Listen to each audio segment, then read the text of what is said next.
Hello दोस्तों, आप अच्छे होंगे, स्वस्थ होंगे, आपका दिन अच्छा होगा। बांधो भारत में एक बार फिर आपका स्वागत है।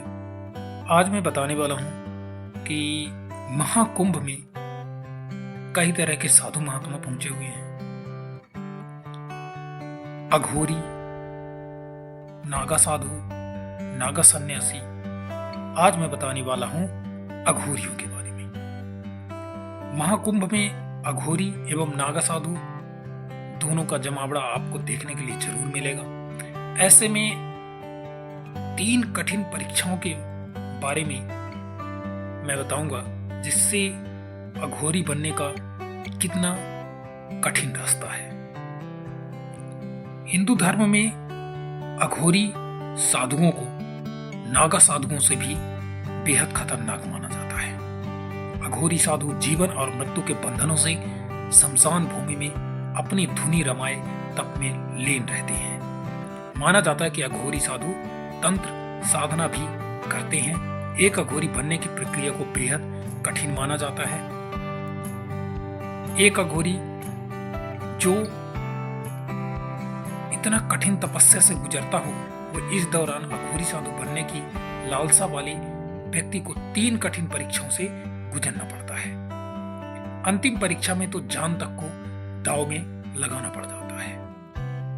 अगर इन परीक्षाओं में कोई विफल हो जाए तो वह अघोरी नहीं बन पाता। ऐसे में मैं आपको जरूर बताने वाला हूं। अघोरी बनना बेहद कठिन होता है। माना जाता है कि अघोरी 100 पर 1 पैर रखकर तपस्या करते हैं। ये भोलेनाथ के उपासक माने जाते हैं। साथ ही ये काली मां की भी पूजा करते हैं। अघोरी बनने की प्रक्रिया कठिन है। इसमें से 3 तरह की दीक्षाएं शामिल होती हैं। पहला है हरित दीक्षा, दूसरा है सिरिन दीक्षा और तीसरा है रंभत दीक्षा।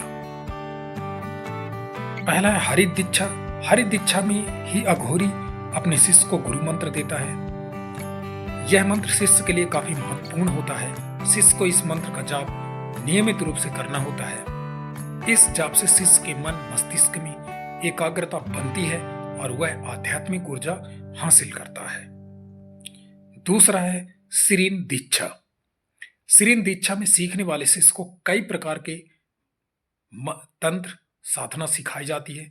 शिष्य को शमशान भूमि में जाकर तपस्या करनी होती है। इस दौरान शिष्य को सांप, बिच्छू आदि का भय तो रहता ही है, साथ ही सर्दी, गर्मी, बारिश का भी बर्दाश्त करनी होती है।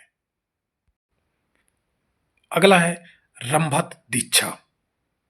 रंभत दीक्षा अघोरी साधु संत के लिए सबसे कठिन और अंतिम दीक्षा होती है। इस दीक्षा में शिष्य को अपने जीवन और मृत्यु का अधिकार अपने गुरु को सौंपना होता है। गुरु जो भी कहे, शिष्य को बिना सोचे या बिना प्रश्न के वह करना ही पड़ता है।